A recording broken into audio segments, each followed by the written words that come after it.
नमस्कार, news India पर देवभूमि की तमाम खबरों के साथ मैं हूं आपके साथ पूजा मोहन पांडे। बुलेटिन की शुरुआत करेंगे। पिथौरागढ़ के दौरे पर रहे हैं प्रधानमंत्री नरेंद्र मोदी। पार्वती कुंड में पीएम मोदी ने पूजा अर्चना करी। कैलाश व्यू पॉइंट से आदि कैलाश के दर्शन पूजन करते नजर आए। दर्शन करने के बाद पीएम मोदी ने आरती करी है।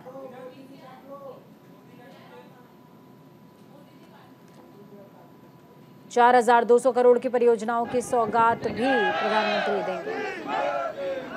लाइव तस्वीरें दिखा रहे हैं आपको, गुंजी गांव की लाइव तस्वीरें। प्रधानमंत्री गुंजी क्षेत्र पहुंचे हुए हैं, जहां पर आम लोगों से मुलाकात कर रहे हैं प्रधानमंत्री।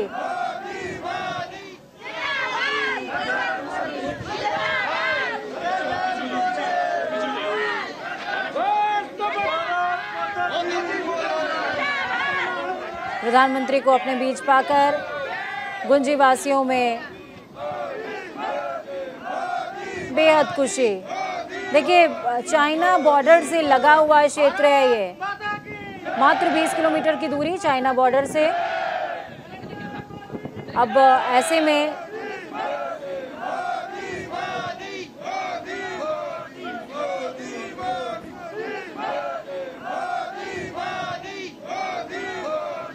प्रधानमंत्री को अपने बीच पाकर लोगों में उत्साह, खुशी, छोटे बच्चे हों या बुजुर्ग बड़े, सभी खुश नजर आ रहे हैं।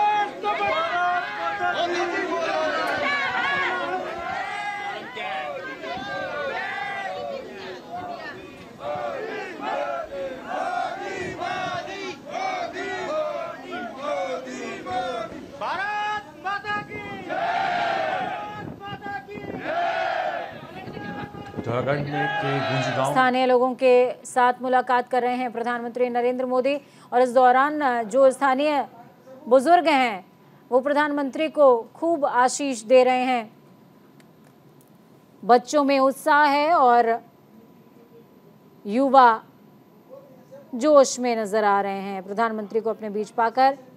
ऐसे में आईटीबीपी और बीआरओ के जवानों से भी मुलाकात प्रधानमंत्री की होगी, और इसी स्थान पर प्रधानमंत्री अब से कुछ ही मिनटों के बाद सभा को भी संबोधित करने वाले हैं। गुंजी क्षेत्र कुमाऊं मंडल में आता है और पिथौरागढ़ क्षेत्र में 11,000 किलोमीटर की ऊंचाई पर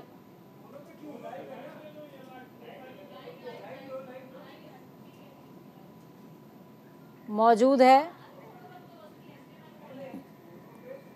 चले ग्राउंड जीरो का रुख करते हैं।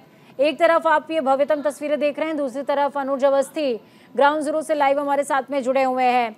अनुज, देखिए, प्रधानमंत्री नरेंद्र मोदी लोकप्रिय नेता हैं और प्रधानमंत्री को अपने बीच पा करके गुंजी गांव के जो स्थानीय निवासी हैं वो काफी ज्यादा उत्साहित नजर आ रहे हैं। गुंजी क्षेत्र जिसकी मैं बात कर रही हूँ, मात्र 20 किलोमीटर की दूरी है चाइना बॉर्डर से। जी बिल्कुल, जिस तरह नरेंद्र मोदी का उत्तराखंड दौरा है और अब भी नमो नमो की गूंज सुनाई दे रही है। प्रधानमंत्री नरेंद्र मोदी वहां स्थानीय लोगों से मुलाकात और सभी लोग काफी उत्साहित दिख रहे हैं प्रधानमंत्री की एक झलक पाने को लेकर। और मोदी बीच में पहुंचे, वहां पे समस्याएं भी सुनी, लोगों का हाल जाना, और आज 4200 करोड़ रुपए की योजनाओं का शिलान्यास करेंगे और उत्तराखंड को बहुत बड़ी सौगात देने वाले हैं प्रधानमंत्री नरेंद्र मोदी। सबसे बड़ी चीज क्या है कि उत्तराखंड देवभूमि कहा जाता है और 4 धाम यात्रा यहीं पे स्टार्ट होती है। उसकी शुरुआत चाहे बद्रीनाथ की अगर बात करें, केदारनाथ की अगर बात करें, गंगोत्री और यमुनोत्री की बात करें, प्रधानमंत्री नरेंद्र मोदी ने संदेश ये दिया है कि कुमाऊं और गढ़वाल, चूंकि 4 धाम यात्रा के लिए जो पर्यटक आते हैं वो गढ़वाल में आते हैं, और कुमाऊं क्षेत्र वो लगातार अभी तक टूरिज्म को लेकर के पिछड़ा हुआ था। लेकिन अब प्रधानमंत्री नरेंद्र मोदी पहली बार देश का ऐसे प्रधानमंत्री हैं जिन्होंने आदि कैलाश पर्वत के दर्शन किए, वहां पे पार्वती माता के मंदिर में वहां पे पूजा अर्चना करी, गौरी कुंड में पूजा अर्चना करी, मानसरोवर झील को पूरी तरीके से निहारा। और एक सबसे बड़ी चीज क्या की गई है कि जॉली कैंट से जब आप 3 किलोमीटर का पैदल ट्रैक करते हैं। ट्रैक करने के बाद जब आप मानसरोवर झील के पास पहुंचते हैं तो अब टूरिस्टों के लिए एक पॉइंट बना दिया गया है जिसको बोलते हैं कि आदि कैलाश व्यू पॉइंट, जहां से आप आदि कैलाश पर्वत को देख सकते हैं, उसको निहार सकते हैं, वहां की झील के का जो जल है उसको आचमन कर सकते हैं। सबसे बड़ी चीज ये है कि कई ऐसी पौराणिक मान्यताएं हैं जिनके तहत ये कहा जाता है कि भगवान शिव का जो वास है वो कैलाश पर्वत कहा जाता है, और कैलाश पर्वत का जो पिछला हिस्सा है वो आदि कैलाश है। पार्वती कुंड की अगर बात करें तो माता पार्वती वहां पे स्नान करती हैं और स्नान करने के बाद फिर से वो कैलाश पर्वत में भगवान भोलेनाथ के निकट पहुंचती हैं। तो ये कहा जाता है जो मानसरोवर झील की अगर बात करें, पार्वती कुंड की अगर बात करें, तो पौराणिक मान्यताएं भी हैं और उत्तराखंड के लिहाज से ये टूरिज्म के क्षेत्र में काफी तेजी से जो है बढ़ावा मिलने वाला है कुमाऊं क्षेत्र को लेकर के। साथ ही साथ अगर बात करें चीन की, अगर बात करें तिब्बत की, अगर बात करें तो जिस तरीके से प्रधानमंत्री नरेंद्र मोदी वहां पे पहुंचे, वहां पे पूजा अर्चना करी उन्होंने, सबसे बड़ी चीज उन्होंने काफी देर तक उस कैलाश पर्वत को निहारा और देश की खुशहाली की कामना भी करी उस कैलाश पर्वत के सामने। साथ ही साथ जिस तरीके से आप दर्शक भी देख रहे हैं, टीवी स्क्रीन पर भी देख रहे हैं, लगातार न्यूज इंडिया इस खबर को दिखा भी रहा है, प्रधानमंत्री नरेंद्र मोदी की स्पेशल कवरेज भी दिखा रहा है। जिस तरीके से प्रधानमंत्री नरेंद्र मोदी वहां पे पहुंचे, उन्होंने डमरू भी बजाया और डमरू की जो शंखनाद ध्वनि है वो पूरे उस मानसरोवर झील में पूरी तरीके से गुंजायमान हो गई। लोग बहुत उत्साहित हैं प्रधानमंत्री नरेंद्र मोदी की झलक पाने को लेकर के। साथ ही साथ उनके साथ उत्तराखंड के मुख्यमंत्री पुष्कर सिंह धामी भी मौजूद है प्रधानमंत्री नरेंद्र मोदी के साथ। तो मानस खंड कहा जाता है कि पहले ऐसे पीएम है जो मानस खंड की यात्रा करी है, और सबसे बड़ी चीज क्या है, टूरिज्म को बहुत तेजी से बढ़ावा मिलेगा क्योंकि देश ही नहीं विदेश तक के लोग आदि कैलाश पर्वत की को देखना चाहते हैं, कैलाश पर्वत की यात्रा करना चाहते हैं। तो एक भारत और तिब्बत के बीच जो व्यापार साझा करने की भी नीति है, इसको लेकर के भी काफी कुछ प्रबल संभावनाएं भी बढ़ सकती हैं। जी बिल्कुल, प्रबल संभावनाएं बन सकती हैं और वो दिन दूर नहीं कि उत्तराखंड पर्यटन के क्षेत्र में और ज़्यादा विकास करेगा। सबसे बड़ी बात ये अनुज, इस दौरान देखिए प्रधानमंत्री नरेंद्र मोदी सीमावर्ती क्षेत्र माड़ा भी पहले जा चुके हैं। माड़ा के बाद आज वो गुंजी क्षेत्र पहुंचे। यहाँ से वैश्विक स्तर पर भी उन्होंने चाइना को एक बड़ा संदेश दिया है, क्योंकि पहली बार कहा जा रहा है कि गुंजी क्षेत्र में शिव महोत्सव मनाया जा रहा है। जी बिल्कुल, जिस तरीके से पहले प्रधानमंत्री नरेंद्र मोदी बाबा केदारनाथ धाम गए थे, केदारनाथ के बाद भगवान बद्री विशाल के दर्शन किए उन्होंने, उसके बाद माड़ा पहुंचे और माड़ा से भी उन्होंने कई प्रकार की सौगातें दी थी। क्योंकि पहले जो ऑल वेदर रोड थी वो माड़ा तक नहीं बनी थी, अब उन्होंने माड़ा तक रोड बना दी है और टूरिस्ट जब चार धाम यात्रा दर्शन करने आते हैं तो जब वो बद्री विशाल के दर्शन करते हैं उसके बाद वो माड़ा तक जरूर जाते हैं। क्योंकि पहले जो माड़ा क्षेत्र था वो देश का आखिरी गांव कहलाता था, लेकिन प्रधानमंत्री नरेंद्र मोदी के नेतृत्व में मुख्यमंत्री पुष्कर सिंह धामी ने देश का पहला गांव माड़ा कर दिया।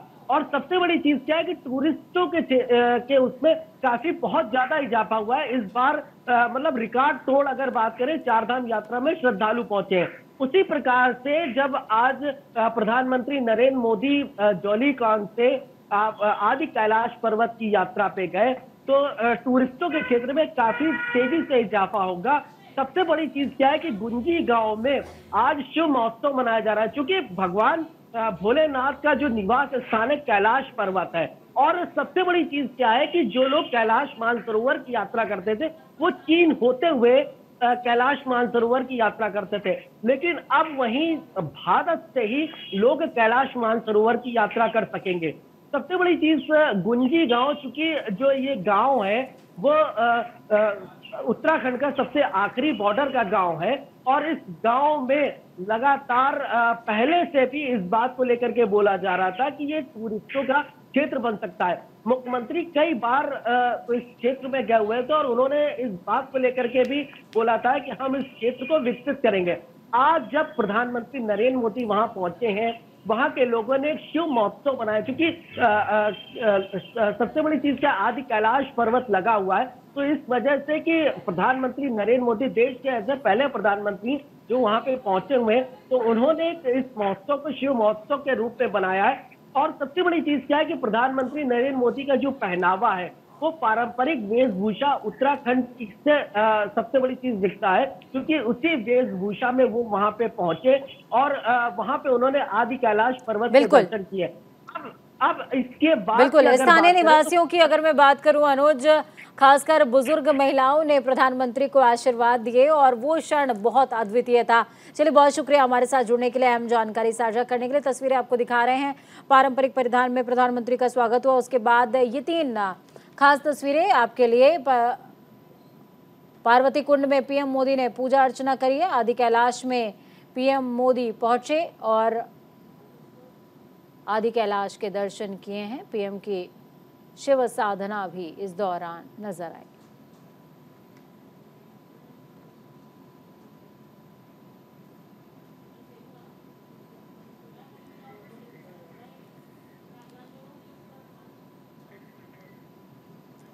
पार्वती कुंड में प्रधानमंत्री नरेंद्र मोदी ने शिव शक्ति की एक साथ उपासना करी, क्योंकि देखिए, जब आप पौराणिक महत्व को समझेंगे तो आपको समझ में आएगा कि किस तरीके से शिव और शक्ति के महत्व को पौराणिक शास्त्र भी उजागर करते हैं।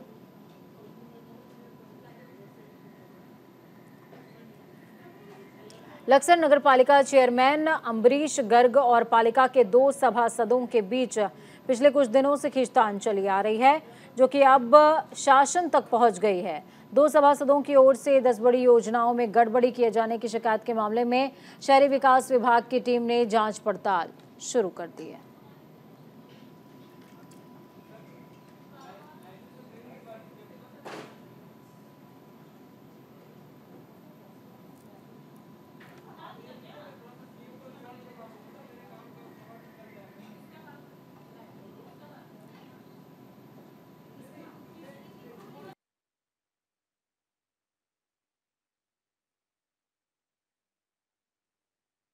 शिकायतें लगभग हमारी 10 के करीब हैं और हम इस शिकायतों को लेकर प्रमुख सचिव सर से मिले थे और मैं उनका धन्यवाद भी करता हूं जो उन्होंने इसको गंभीरता से लेते हुए इस पर जांच कमेटी बनाई और मुझे पूरी उम्मीद है कि इसमें न्याय मिलेगा, जनता को भी और हमें भी।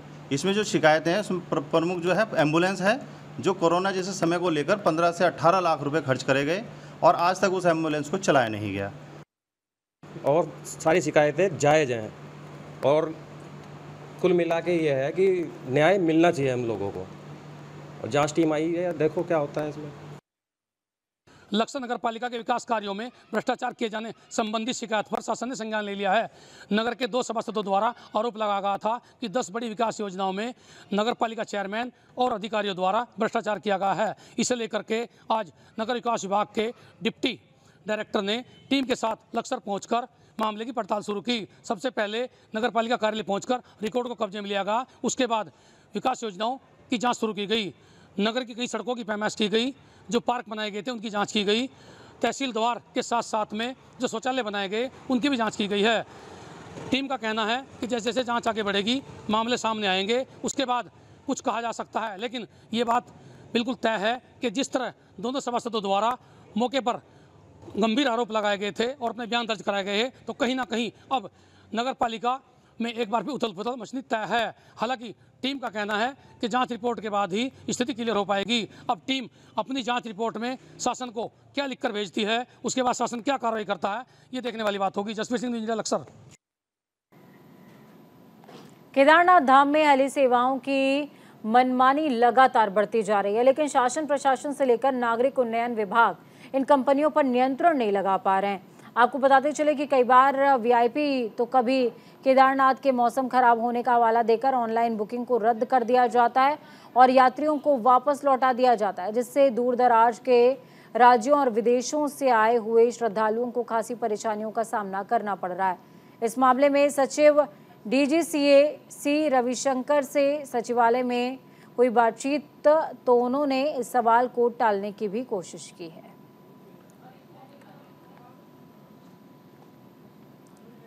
कैंसलेशन होने के बाद उसका अगला दिन या उसके बाद जो है हम उसको शिफ्ट नहीं कर पाएंगे, मतलब उनका फ्लाइंग का मौका अगला दिन जो है कैरी फॉरवर्ड नहीं हो पाता है।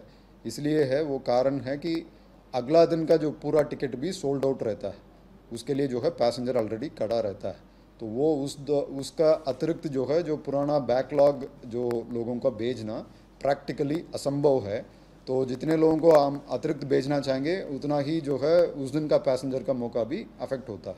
तो इसलिए हमने स्पष्ट ढंग से कैंसलेशन पॉलिसी में उसका उल्लेख किया है, टिकट में भी उसका उल्लेख स्पष्ट ढंग से लिखा हुआ है। तो इसलिए अगर मौसम के चलते कैंसलेशन होता है उनका पूरा रिफंड का सुविधा हम दे पाएंगे। इस खबर पर ज्यादा जानकारी के लिए अनुज अवस्थी संवाददाता सहयोगी जुड़े हुए हमारे साथ में। अनुज, देखिए कई बार मैं भी केदारनाथ गई हूँ, लेकिन इस तरीके की जो मनमानी है और बीच में कई ऐसी संस्थान भी सामने आई थी जिन्होंने फर्जी वो बुकिंग कर लिया करते थे और उसको रद्द किया जा रहा था। तो कई सारी अनियमितताएं हैं जिसका निवारण होना चाहिए।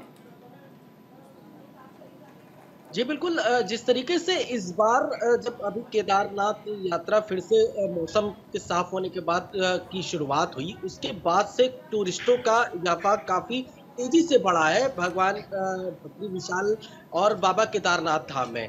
इसको लेकर के जो टिकटों की हेली की जो सेवाएं हैं, इसको लेकर के चाहे जीएमवीएन गढ़वाल मंडल विकास निगम की अगर बात करें या उत्तराखंड नागरिक उड्डयन विभाग की अगर बात करें, तो दोनों विभागों ने आपस में सामंजस्य स्थापित करके आईआरसीटीसी को टेंडर दिया था कि आप हेली सेवाओं की टिकट बुकिंग की सेवाएं टूरिस्टों को दें, और ऑनलाइन टिकट बुकिंग की सेवाएं लगातार अभी भी जारी है। लेकिन वहीं अगर बात करें जिस तरीके से इजाफा काफी तेजी से हुआ है और कई तरीके के फर्जी जो प्रकरण पकड़े गए, फ्रॉड पकड़े गए, उसमें एसटीएफ ने भी बड़ा खुलासा किया था कि ये हेली सेवा के नाम पे कई लोगों को ठगी के शिकार भी बना रहे हैं। इसको लेकर के आप नागरिक उड्डयन जो सचिव है सी रविशंकर, उन्होंने भी कड़े एक्शन लिए कि अगर कहीं मौसम की खराबी के कारण कोई अगर ऑनलाइन टिकट बुकिंग कराता है, तो मौसम की खराबी के कारण अगर उसकी टिकट वापसी जो जिम्मेदारी है उसमें अगर टिकट कहीं रिफंडेबल होता है तो वो पैसा उसके खाते में तुरंत वापसी पहुंचेगा।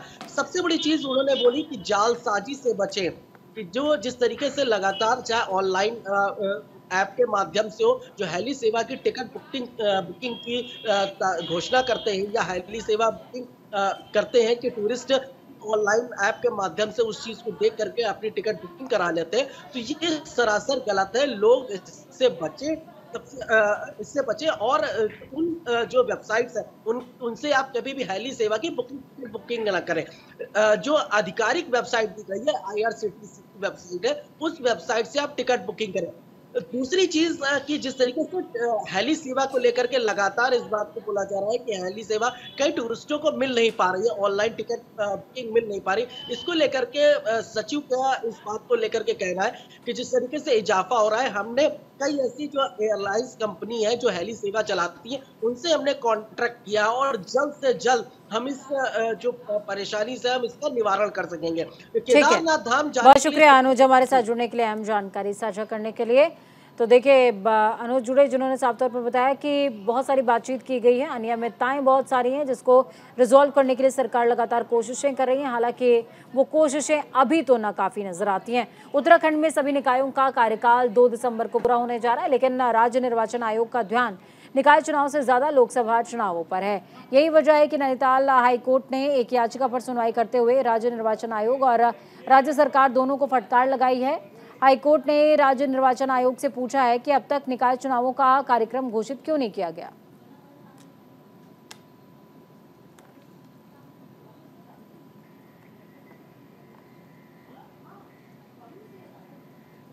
एशियन गेम्स में ब्रॉन्ज मेडल जीतने के बाद भारत लौटी भारतीय हॉकी खिलाड़ी वंदना कटारिया का हरिद्वार में जोरदार स्वागत किया गया।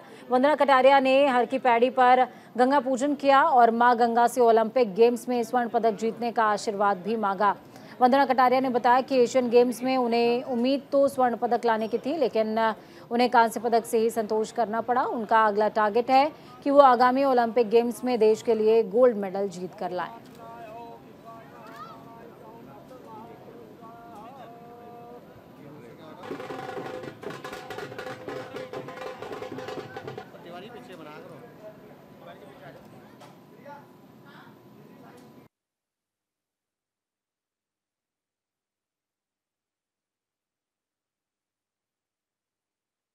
एक्चुअली जीतना तो गोल्ड था, तो कहीं ना कहीं हम लोग थोड़ा पीछे रह गए हैं अभी, पर हमारा हार्डवर्क है जो एज ए टीम हम लोग खेलने का है, तो वो आने वाले टूर्नामेंट में हमारा जो ओलंपिक क्वालिफाई है तो उसके लिए हम लोग पूरा तैयारी करेंगे अच्छे से। जो भी कमी रही है नेक्स्ट में रहेंगे।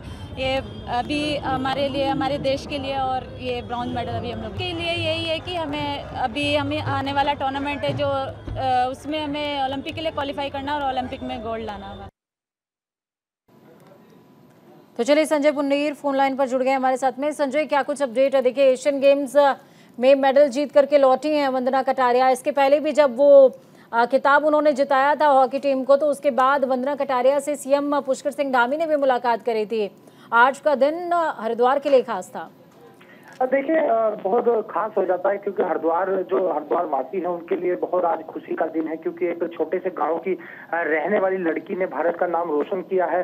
क्योंकि हम देख रहे थे एशियन गेम्स में ब्रॉन्ज मेडल जीतने के बाद ये वंदना कटारिया पहली बार भारत पहुंची है, और यहाँ पर जिस तरह से इनका स्वागत हुआ है, फूल माला पहनाकर इनका स्वागत किया है, उसके बाद विधिवत पूजा पाठ की है, उसके बाद ये अपने गाँव रोशनाबाद लौटी है, जिसको हमने देखा है कि साक्षात जो लोग थे वो पूरी तरह उत्साहित थे, इनका फूल माला से जोरदार स्वागत कर रहे थे। जी चलिए, बहुत शुक्रिया संजय हमारे साथ जुड़ने के लिए, अहम जानकारी साझा करने के लिए। तो वंदना कटारिया एशियन गेम्स में ब्रॉन्ज मेडल जीतकर वापस पहुंची हैं हर की पैड़ी। यहाँ पर उन्होंने मां गंगा की विशेष पूजा अर्चना करी, मां गंगा के चरणों में प्रार्थना करी कि ओलंपिक गेम्स में भारत को वो स्वर्ण जिता सकें।